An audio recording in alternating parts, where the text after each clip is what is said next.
Trump की धमकी के बीच ईरान ने आग की दीवार तैयार कर ली है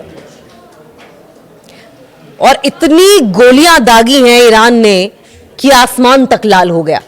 और यह सब देखकर ट्रंप की घिघी बंध गई है, आवाज नहीं निकल रही है। धमकी के बीच ईरान गन फायर ड्रिल कर रहा है। यूएस मिडिल ईस्ट के बेस से अब अपना बोरिया बिस्तरा समेटने लगा है। इस ड्रिल को देखकर, इस अग्रेसिवनेस को देखकर, ईरान की इस आक्रामकता को देखकर अब अमेरिका अपना बोरिया बिस्तरा समेट रहा है मिडिल ईस्ट से। ईरान में जिस तरीके से विरोध प्रदर्शन तेज हो रहे हैं और अमेरिका बार बार आग में घी डालने का काम कर रहा है, उकसाने का काम कर रहा है, अमेरिका की चेतावनी के बाद भी पर्शियन गल्फ कोस्ट और इराक अजरबैजान के बॉर्डर से लगे इलाकों में लाइव गन फायर का अभ्यास चल रहा है। डिफेंस एक्सपर्ट्स के मुताबिक इन मिलिट्री एक्सरसाइज में दुश्मन के विमानों को मार गिराने के लिए डिजाइन की गई एंटी एयरक्राफ्ट गन का इस्तेमाल किया जा रहा है।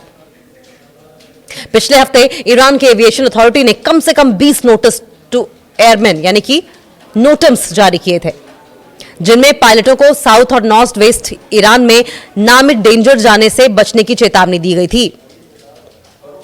ईरान ने अब एक ऐसी दीवार खड़ी कर ली है जो अमेरिका भेद नहीं पाएगा। ईरान ने बहरीन और कतर की ओर से मुंह किए अपने साउथ कोस्ट पर प्रभावी रूप से आग की एक वर्चुअल दीवार खड़ी कर दी है।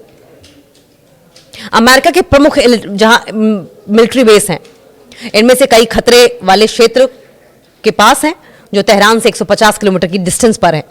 कोम के पास तेल और गैस फील्ड्स हैं, एक्सपोर्ट्स और पोर्ट्स भी हैं। आपको बता दें कि एक्सरसाइज अगले हफ्ते के लिए भी जारी रहेगी। इनमें से कुछ एक्सरसाइज, कुछ अभ्यास पहले से ही चल रहे हैं। अमेरिका ने अपने सैनिक वापस बुलाने शुरू कर दिए हैं। अमेरिका भी ईरान से बढ़ते खतरे और क्षेत्रीय तनाव को देखते हुए मिडिल ईस्ट में अपने प्रमुख सैन्य ठिकानों से सैनिकों को वापस बुला रहा है और इसके लिए 14 जनवरी 2026 को एक बयान जारी किया गया था। उस बयान के मुताबिक एक अमेरिकी अधिकारी ने एसोसिएटेड प्रेस को यह बताया कि कतर में एक महत्वपूर्ण मिलिट्री बेस के कई कर्मियों को 14 जनवरी 2026 की शाम तक वहां से निकलने की सलाह दी गई है। यह घटना तब सामने आई जब अमेरिका की धमकियों के जवाब में ईरान ने कहा था कि उसने अमेरिकी सैनिकों की मेजबानी करने वाले पड़ोसी देशों को वार्निंग दी है, चेतावनी दी है कि अगर वॉशिंगटन हमला करता है तो वो अमेरिकी ठिकानों पर हमला करेगा। ट्रंप की चेतावनी क्या थी? आपको बता दें कि अमेरिकी राष्ट्रपति डोनाल्ड ट्रंप ने ईरान को बार बार धमकी दी कि अगर अधिकारियों ने प्रदर्शनकारियों को मारा तो वे कड़ी सैन्य कार्रवाई करेंगे।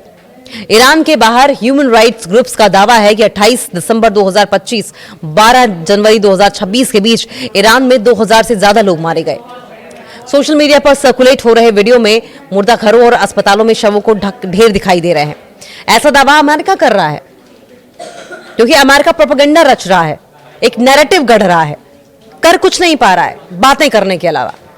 हालांकि ईरान में देश भर में इंटरनेट ब्लैकआउट के कारण इन दावों की पुष्टि करना थोड़ा मुश्किल है कि ईरान में ये सब जो हो रहा है वो सच है भी या नहीं, क्योंकि अमेरिका बातें बहुत मान रहा है लेकिन क्या कर पाएगा ये पता नहीं। ईरान में जिस तरीके से विरोध प्रदर्शन तेज हो रहे हैं और अमेरिका बार बार आग में घी डालने का काम कर रहा है, उकसाने का काम कर रहा है, अमेरिका की चेतावनी के बाद भी पर्शियन गल्फ कोस्ट और इराक अजरबैजान के बॉर्डर से लगे इलाकों में लाइव गन फायर का अभ्यास चल रहा है। डिफेंस एक्सपर्ट्स के मुताबिक इन मिलिट्री एक्सरसाइज में दुश्मन के विमानों को मार गिराने के लिए डिजाइन की गई एंटी एयरक्राफ्ट गन का इस्तेमाल किया जा रहा है। पिछले हफ्ते ईरान के एविएशन अथॉरिटी ने कम से कम 20 नोटिस टू एयरमैन यानी कि नोटम्स जारी किए थे, जिनमें पायलटों को साउथ और नॉर्थ वेस्ट ईरान में नामित डेंजर जाने से बचने की चेतावनी दी गई थी। ईरान ने अब एक ऐसी दीवार खड़ी कर ली है जो अमेरिका भेद नहीं पाएगा।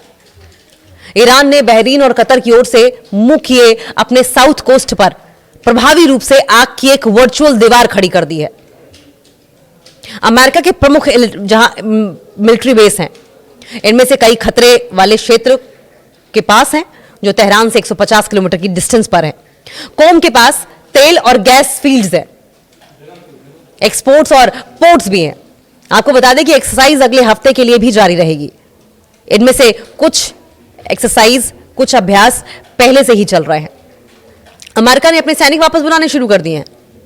अमेरिका भी ईरान से बढ़ते खतरे और क्षेत्रीय तनाव को देखते हुए मिडिल ईस्ट में अपने प्रमुख सैन्य ठिकानों से सैनिकों को वापस बुला रहा है और इसके लिए 14 जनवरी 2026 को एक बयान जारी किया गया था। उस बयान के मुताबिक एक अमेरिकी अधिकारी ने एसोसिएटेड प्रेस को यह बताया कि कतर में एक महत्वपूर्ण मिलिट्री बेस के कई कर्मियों को 14 जनवरी 2026 की शाम तक वहां से निकलने की सलाह दी गई है।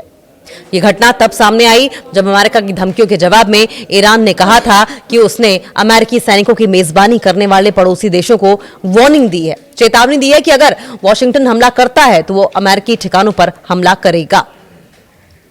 ट्रंप की चेतावनी क्या थी? आपको बता दें कि अमेरिकी राष्ट्रपति डोनाल्ड ट्रंप ने ईरान को बार बार धमकी दी कि अगर अधिकारियों ने प्रदर्शनकारियों को मारा तो वे कड़ी सैन्य कार्रवाई करेंगे। ईरान के बाहर ह्यूमन राइट्स ग्रुप्स का दावा है कि 28 दिसंबर 2025 12 जनवरी 2026 के बीच ईरान में 2000 से ज्यादा लोग मारे गए। सोशल मीडिया पर सर्कुलेट हो रहे वीडियो में मुर्दा घरों और अस्पतालों में शवों को ढेर दिखाई दे रहे हैं। ऐसा दावा अमेरिका कर रहा है क्योंकि अमेरिका प्रोपेगेंडा रच रहा है, एक नैरेटिव गढ़ रहा है, कर कुछ नहीं पा रहा है बातें करने के अलावा। हालांकि ईरान में देश भर में इंटरनेट ब्लैकआउट के कारण इन दावों की पुष्टि करना थोड़ा मुश्किल है कि ईरान में ये सब जो हो रहा है वो सच है भी या नहीं, क्योंकि अमेरिका बातें बहुत मान रहा है लेकिन क्या कर पाएगा ये पता नहीं।